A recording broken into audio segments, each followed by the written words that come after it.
Hi hello friends, welcome to Anesh Richard official. இயேசு கிறிஸ்துவின் இனிதான நாமத்தினாலே உங்கள் அனைவருக்கும் என் அன்பின் வாழ்த்துதலை தெரிவித்துக் கொள்கிறேன்.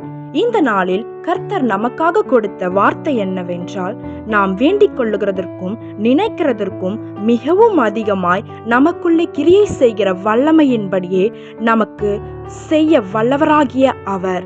எபேசியர் 3:20. பிரியமானவர்களே, கர்த்தர் உங்களை பார்த்து சொல்லுகிறார், நீ வேண்டிக் கொள்ளுகிறதற்கும் நினைப்பதற்கும் மிகவும் அதிகமாய் செய்வேன் என்று. நாம் ஒவ்வொருவரும் ஆண்டவருடைய சமூகத்தில் ஒரு விண்ணப்பத்தை வைத்துவிட்டு பதிலுக்காக அநேக நாளாய் காத்து கொண்டிருப்போம்.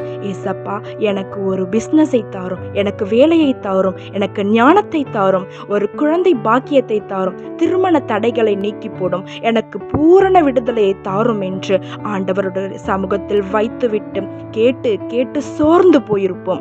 ஆனால் கர்த்தர் சொல்லுகிறார், நீ எதிர்பார்த்து கொண்டிருக்கிற காரியத்தை நான் வாய்க்க பண்ணுவேன் என்று, உன்னை சாட்சியாய் நிறுத்துவேன் என்று. ஏனென்றால் அவர் வல்லமை உள்ள தேவனாயிருக்கிறார்.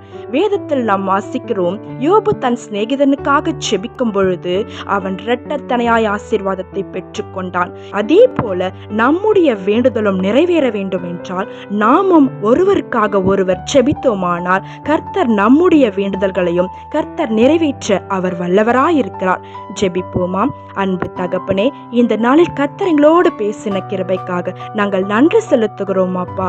இந்த வார்த்தையை கேட்டுக்கொண்டிருக்கிற ஒவ்வொரு பிள்ளைகளும் ஒரு விண்ணப்பத்தை உம்முடைய பாதத்தில் வைத்து அநேக நாளாய் காத்து கொண்டிருக்கிறார்கள். கர்த்தர் நீ தாமதித்தாலும் நேர்த்தியாய் செய்கிற தேவன். கர்த்தர் பிள்ளைகளுடைய விண்ணப்பங்களுக்கு கர்த்தர் சீக்கிரமாகவே பதில் கொடுக்க போற கிருபைக்காக நாங்கள் நன்றி செலுத்துகிறோம் அப்பா. கர்த்தர் பெரிய காரியங்களை செய்வீராக.